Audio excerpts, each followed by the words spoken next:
man? Mr. Doug. Mr. Scott. How are you? I'm great, man. How are you? I am doing all right. Doing all right. Not feeling too good myself. Are you feeling all right? What is that? Feeling all right. Yeah, what's his name? Not feeling too good. Joe Cocker. Joe Cocker. Joe Cockring. That's right. That's it, man. The man who was very animated when he sang. I saw him at the Telluride Blues and Brews Festival Wow. about, I don't know, 10 or 15 years ago. He was not doing well. He was not feeling all right? He was not. Was he having health problems, you think? I think he was just getting old. Yeah. And, I mean, Telluride's up there. Oh, yeah. Altitude. Even here, man, like there's an opera house here where they have concerts and they have an oxygen bottle backstage because if you're touring and you're not used to 7,000 feet, Yeah. it's a big deal, man. It is. Yeah. No shit. So, yeah, man. So how was your week? it's so hard to fucking remember. Yeah. It's probably good, right? Well, we're just staying at home, so there's nothing really to differentiate one day from the next or 1 week from the next. Yeah. So it kind of just all goes together.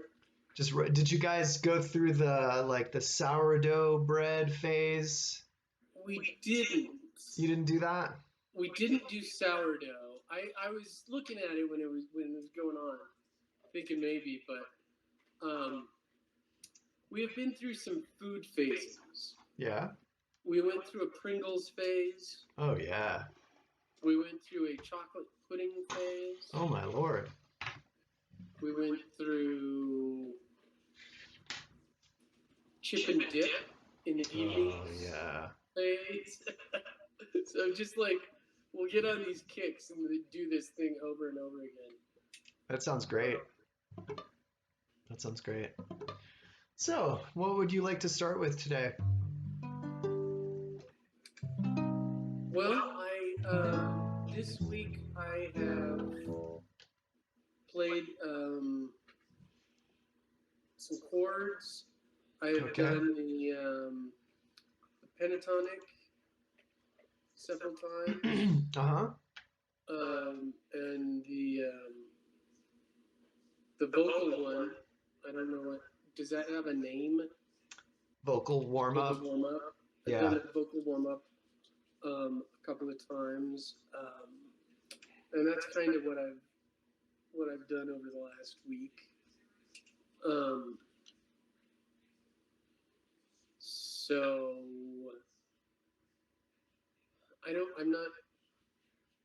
I'm not sure I have a specific direction in mind.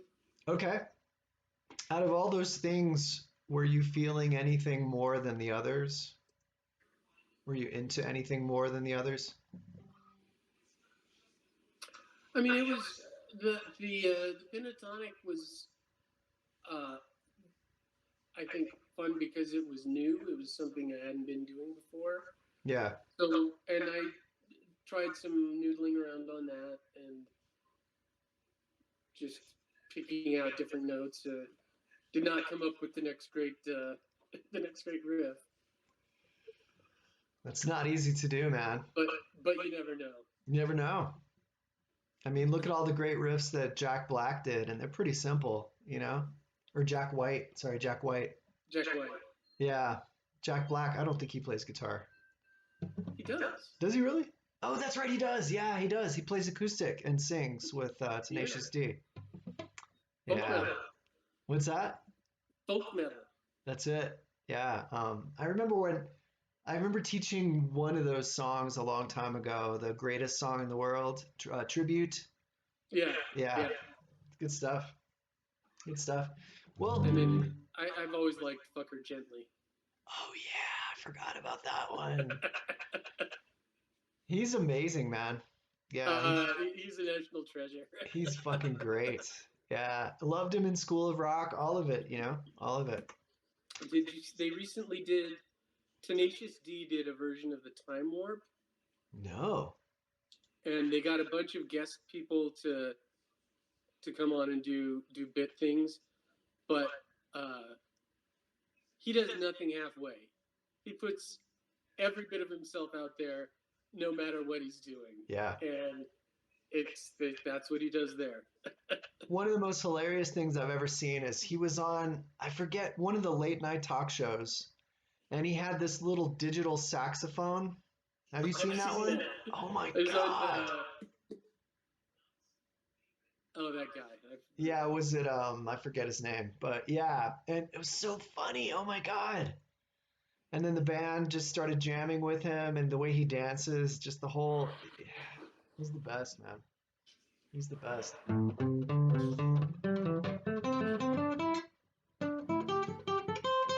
Have you been using the pick much at all or no? Off and on.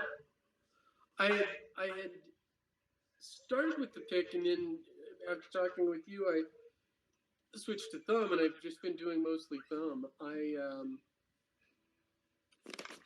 But we were doing, I think you had me doing something with the pick recently. Yeah. And so I have, oh shoot, I lost you. Your video's gone, man. I can still hear you. I lost you. Oh, there you are. Yeah, so I have been trying to pick the pick back up. Okay. Cool. Let's go back to the pentatonic minor. And do you remember if I say to play it in A, do you remember how to do that? I think I start on my 5th fret. Yes. Gold star for you. Yeah. Because this one has just two notes per string. Let's try doing a downstroke and then an upstroke. So it would look like this. You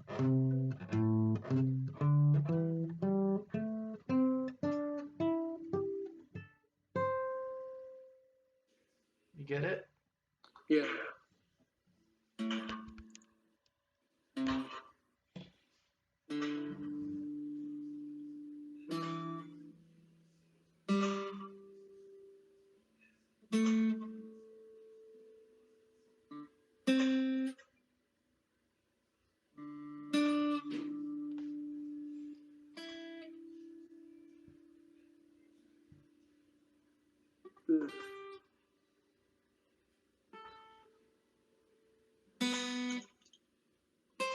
Yeah, nice, man. And if you want to sort of refine that technique, you can just choose one string and just stay there.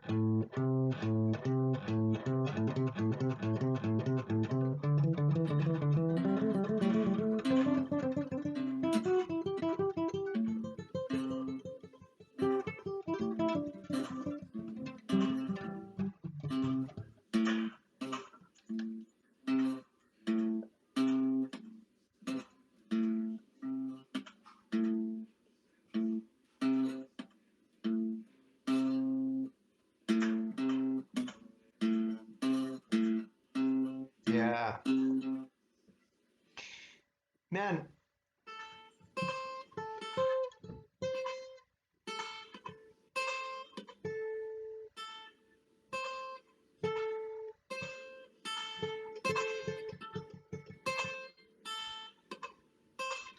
And what if you just try to do this? Just stay on one note, doesn't matter which.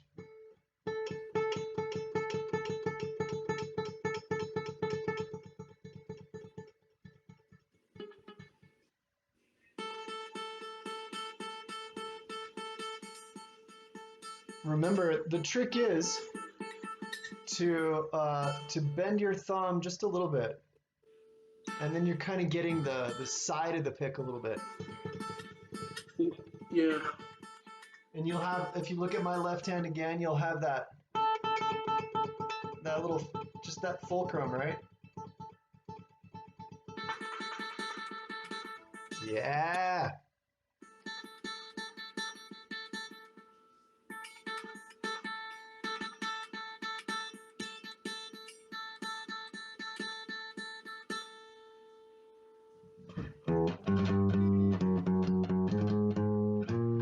That's awesome, man. Man, I have an idea. It's kind of out in left field. We could try it and see what you think. Okay. So there's an alternate tuning where you lower your E string, your low E string, down to a D. And let me show you how to do it. Oh, you have a tuner built in, don't you? Yeah. Fuck, you don't even need that. Yeah. All right, I'm going to get mine down there.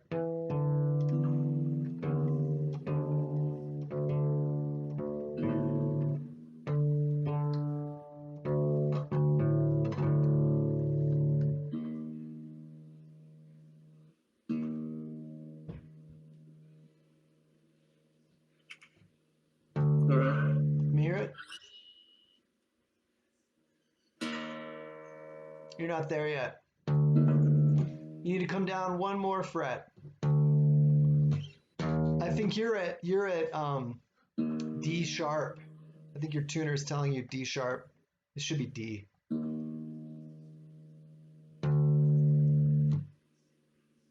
Oh, that's what he's telling me. Fucking tuner. Okay. I see. Yeah. I didn't know how to read it, but yeah.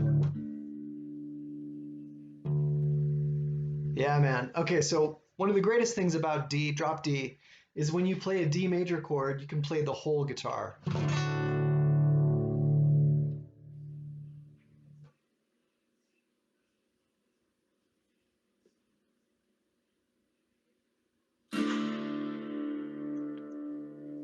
Doesn't that sound great?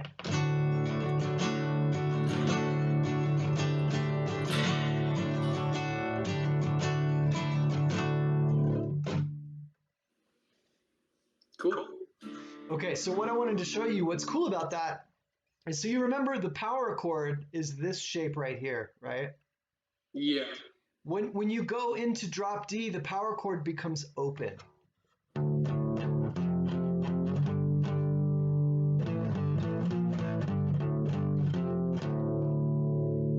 So you don't need, you can do it all with one finger, man. You don't need two anymore.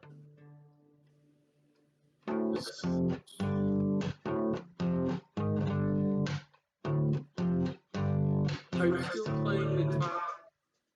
I'm playing the D and the A to get. You're fretting both strings with the same finger. That's right. I'm just doing it with this kind of tip of my finger, and I bend my knuckle in just a little bit. And yeah, I'm playing two at once.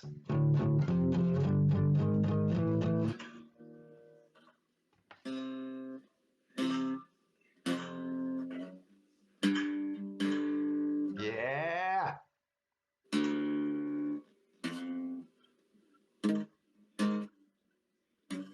Fuck yeah. Feel the power, bitch.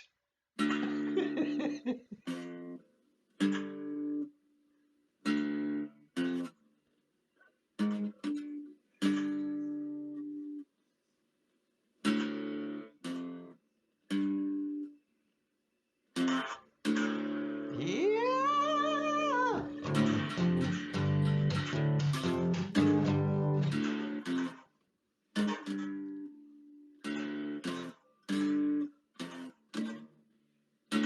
Yeah, man. It's kind of cool because then you can do like every sort of 90s grunge riff. I think Soundgarden used drop D. I think Pearl Jam. So like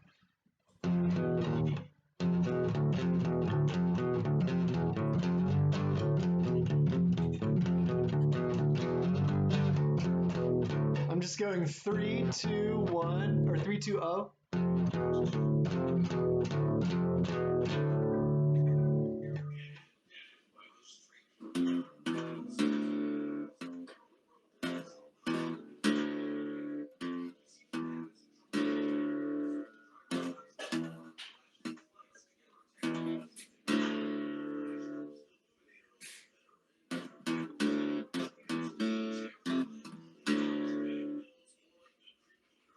Okay.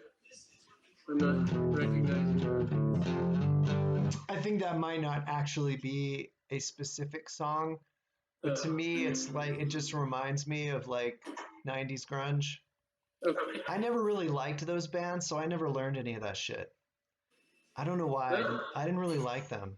Probably because I was into math rock at the time. Like I was really into like King Crimson and British singers. Okay. And I thought, now I get it. Now I think it's cool. But I didn't like that because I thought it was too simple. Like I hated Nirvana when they first came out. I thought they were just a bunch of dicks. But now I get it. Now I think it's great. I love it. I was the dick. Sometimes you're the dick, you know?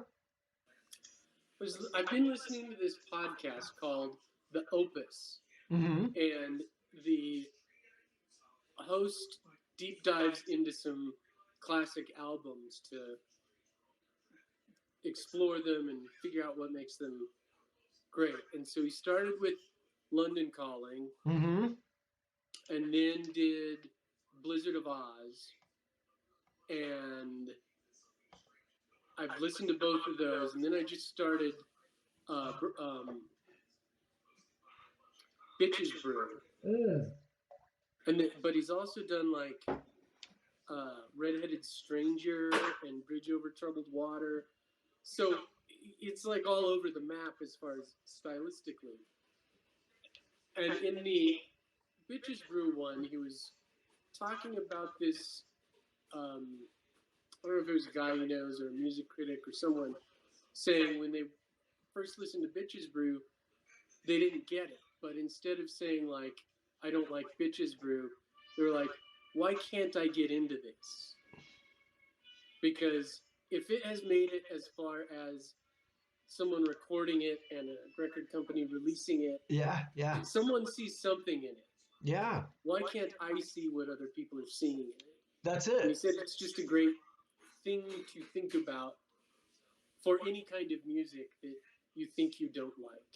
Right. I think that's great. And for me, in my case, it was because I had learned power chords and Nirvana was just power chords.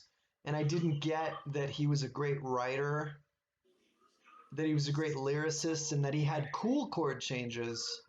And then I finally got it when I became a guitar teacher and I had all these teenage boys wanting to learn Nirvana. And I was like, this is pretty cool, actually. Yeah. So, yeah. Cool. Well, man, there's another great thing about this is when you have your drop D down here like this, you could play power chords all up the neck, right?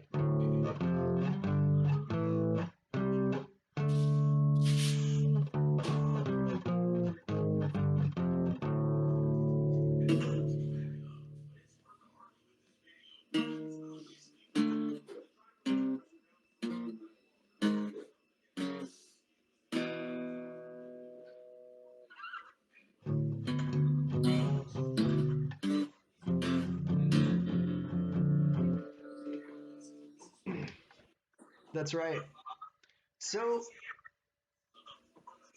if it interests you, and it's okay if it doesn't, but if we play a scale there and give each chord a number, you could write a song super easily. Right? So like if we go like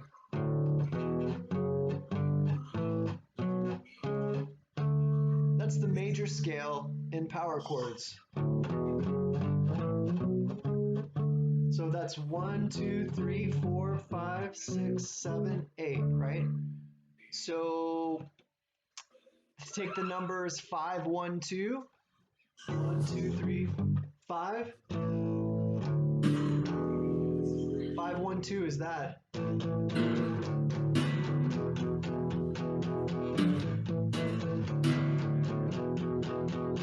What are the last?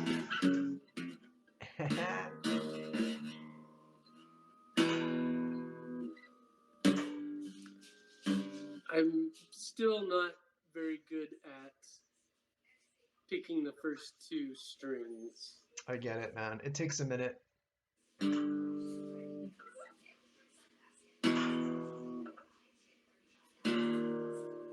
It sounds good from here.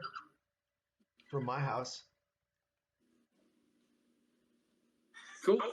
Yeah. Okay. So what's the last 4 digits of your phone number?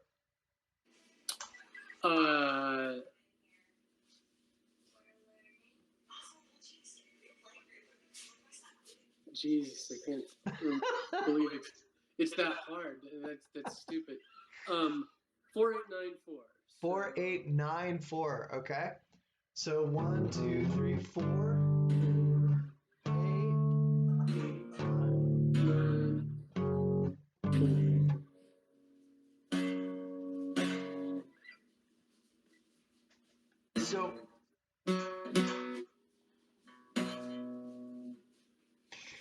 So we're gonna choose a scale, right? I guess you could do it with just the frets if you want. Also, let's see how that sounds. 4. That sounds pretty good, actually.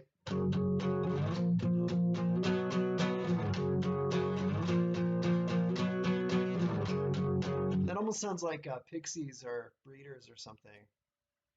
I don't know. Yeah, I can kind of hear that. Okay, but that's one way to do it. So you could just, from 0 to 12, you could take, you could do rant with dice or something. Or let me show you what the major scale looks like. And you can probably hear it because it's such a familiar scale. So if it's just O, 2, 4, 5, 7, 9, 11, 12.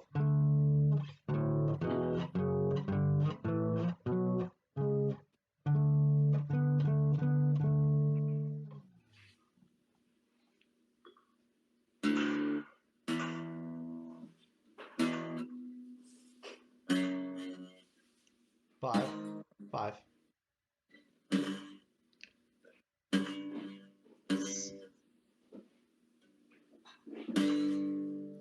5, 7, 7, 9, 9, 11, 12. 11. Yeah. Okay. 02, 2, 4, 5, 7. 7, 9, 11. 12. Yeah. Yeah. And so when you have, one of the cool things about the guitar is when you play a scale all on one string, you can visualize the scale because remember O and then the 12th fret is the octave, right? So you can visualize it. So if you decided to give numbers to those positions, so this is 1, 2, 3, 4, 5, 6, 7, 8 is the octave, which is also 1, right? So in that case, 5, 1, 2, which is the Austin area code, that's 5, 1, 2.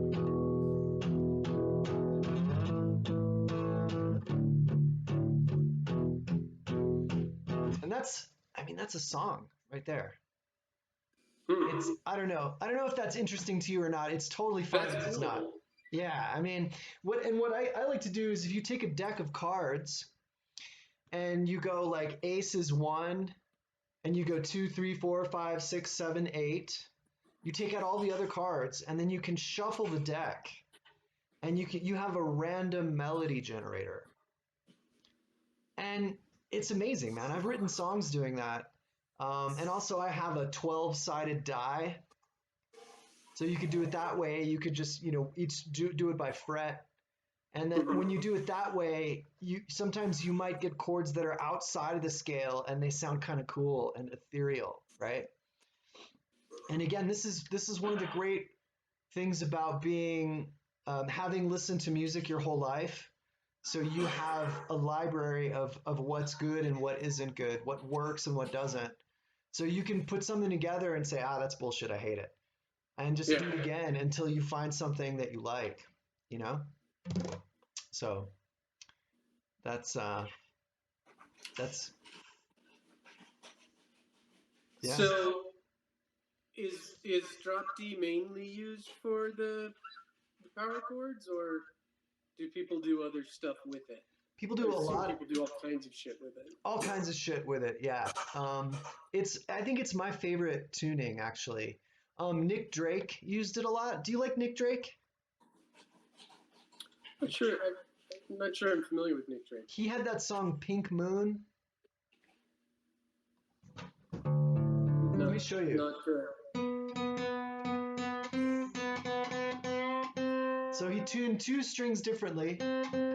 See if you recognize this. I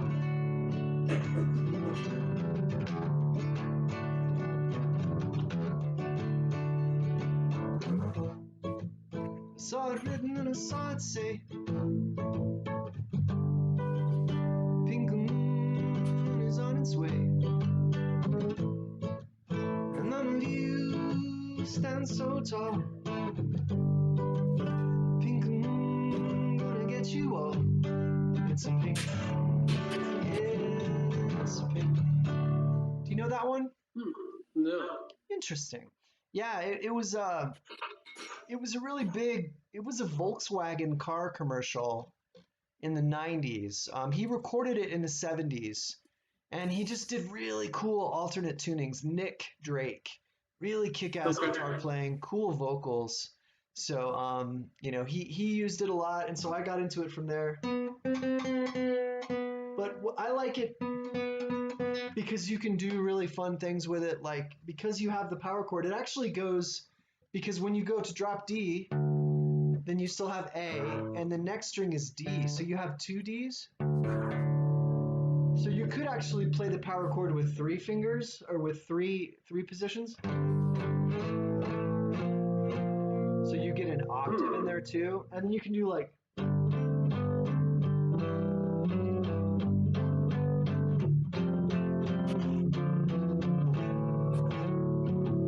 I like it because you can get some really cool drony notes in the bass. Like, for example, if I want to do this.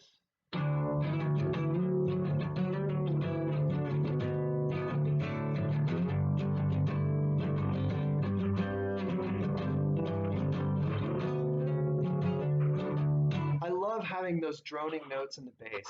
That's something I'm super into, you know? So that's really it, man. I wanted to show you something kind of different, and to see if it grabs you, if you're like, oh shit, that's cool, or if not, it's fine too, you know?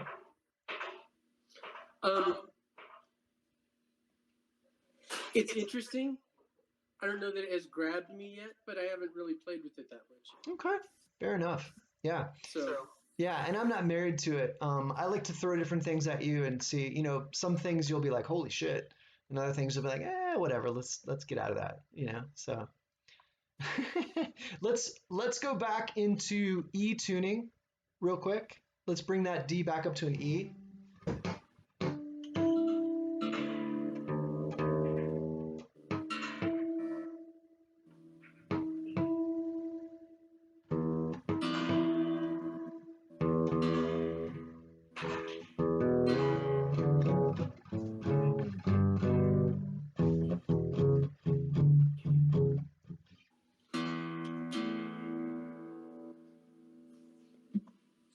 Nice. Okay. All right, man. So let's see how your chords are looking. Let me see your G chord. Can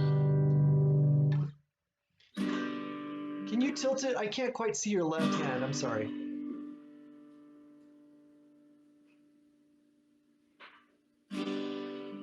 Yeah. That sounds great. What about C? C is still a challenge.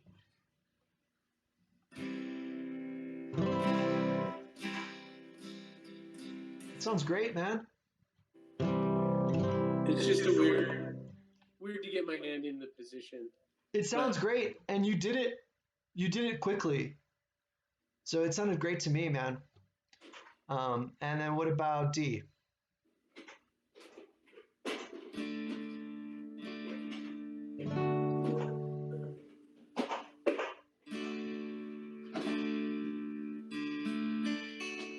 Beautiful.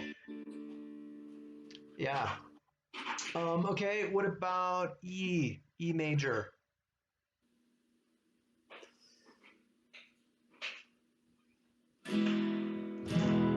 Yeah. Beautiful, man. What about C, A, G, E, D? I think that's it. C, A, G. Yeah, so those are the caged chords. Mm-hmm. All right, there's A, We yeah. do A.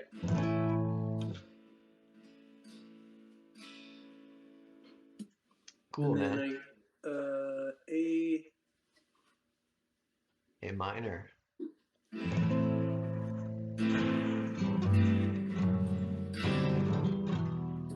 Yeah, that's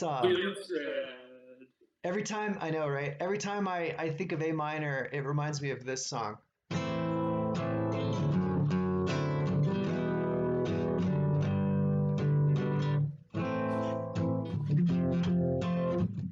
Do you recognize that? Not off the top of my head. Come on, please. Oh yeah. Restless man. Yeah, fucking love that shit, man. Yeah, once the lyrics kicked in, yeah. Yeah, yeah. So okay, so those are the, as you know, those are the basic caged 5 chord shapes, right? And I'm gonna throw it out there. It's okay if you don't dig it yet.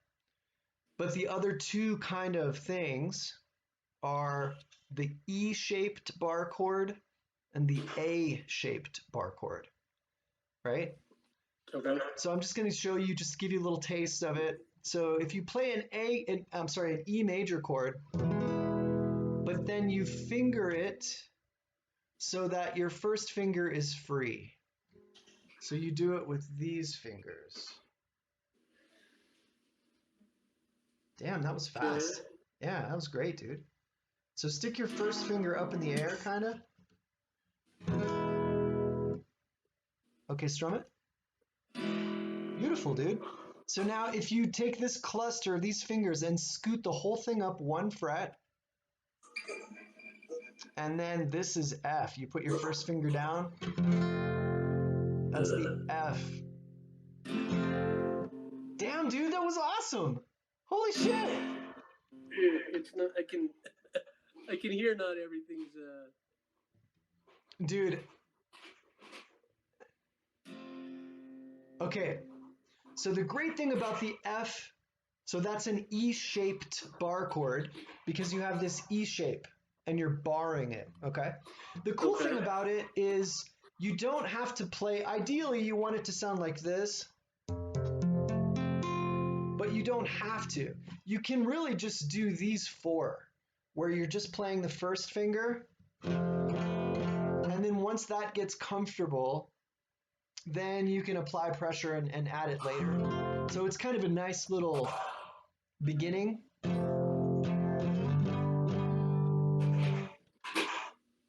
And then work on the top 2 strings. Yeah.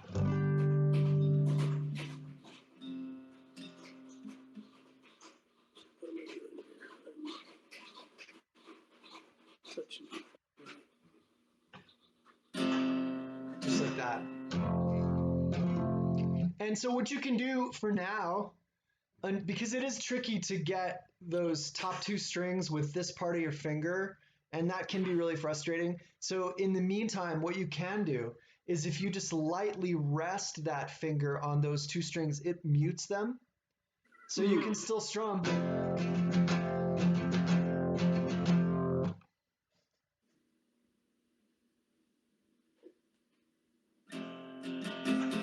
That's badass, dude. Nice job, Scott. Really nice, man. Man, nobody ever, it never sounds that good with everybody else. I'm really impressed, man. Nice job. Nice job. Yeah. Well, thank you. I mean it. I wouldn't bullshit you. And what's cool about it is you can see, right? So if you're playing an E major, your root is the low E, right? So that's F sharp, that's G. So you can play a G chord like this, or the way you learned it. And what's nice about it is it can, once you get the knack of bar chords, it makes it easier. You don't have to do a lot of this shit. Like you could just take the same shape and go like,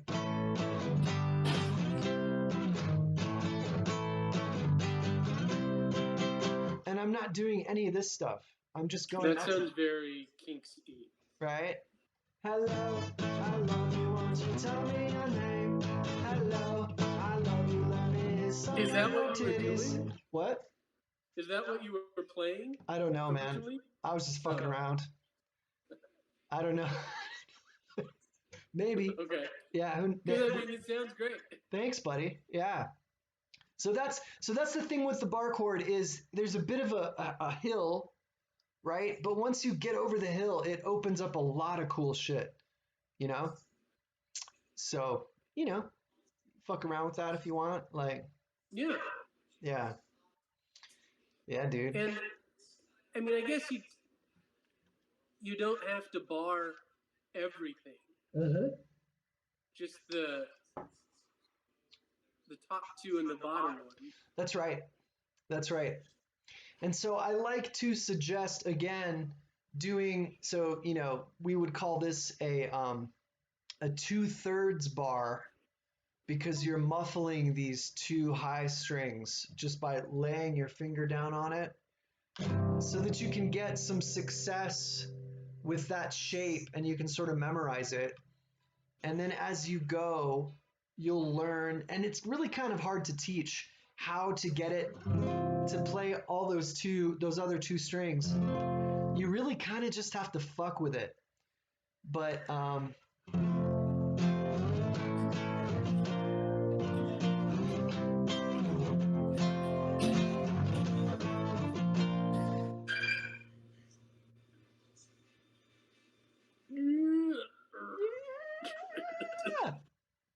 get it. Yeah, that's not as. And what's another thing that's kick-ass about it? I still don't have to. Nice, man.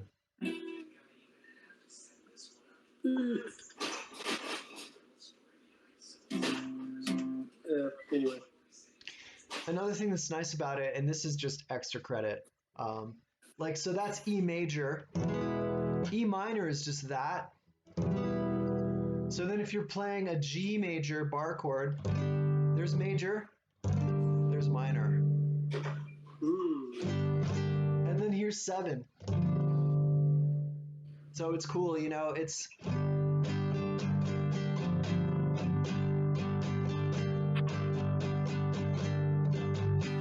Anyway, yeah. Cool. It never ends, man. Well, I would hope not. You just it never stops, man. I wouldn't want something that did. Me too. Yeah, so now I won't show you the other one. There's the A-shaped bar chord, and that one's kind of a bitch. So we won't really worry about that right now. Because the great thing about the E-shaped is you have all 12 notes here. So you can play all the chords. You could play, so that's a B. That's a C right there. There's a D. D minor. So for now, you have access to all the chords. And you could play, you know, like a G sharp major, which you can't really do it here. You would have to have a capo, or you would have to bar it like that. And that's a bitch. You should never have to do that. Fuck that, dude. It's right here. Yeah. You know? Yeah. Nice. Yeah, and you'll probably find as you continue and you look for songs that you dig, many of them will have a bar chord in them. And so this will open shit up, because in the beginning you just have kind of simple arrangements because the bar chord is such a bitch and nobody wants to do it. But once you get over this little hump, all the songs become available to you. All the songs in the world are at your fingertips. Entire world of music. This is the greatest song in the world. What does he do? Like, I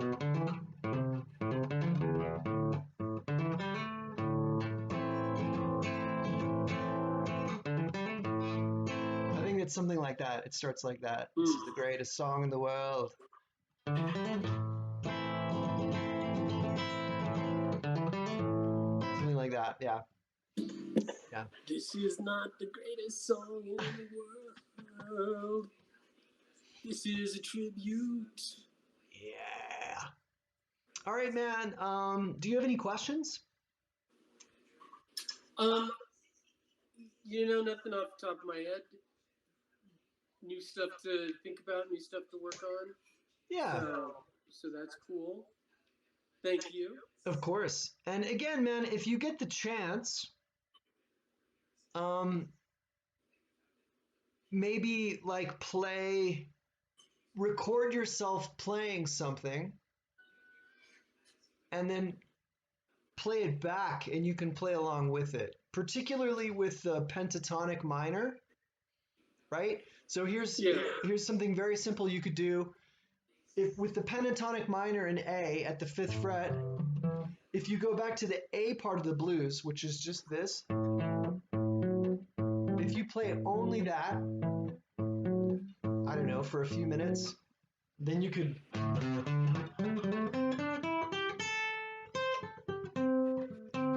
and you can safely and ethically play with yourself. This one is sanctioned by the Pope. Sanctioned by Allah. See, I try to only do things that are not sanctioned by I mean, maybe it'll feel kind of dirty to do things that are sanctioned by the Pope, You can go back and forth. So you got a point. Yeah, and this is the part where I wish, this is the only bad thing about online lessons, is if I were at your house or you were at my house, I could play some chords and you could solo to it and we could go back and forth. And that's really, really fun, man. It's at some point I want that to happen to you. Yeah. So. Cool.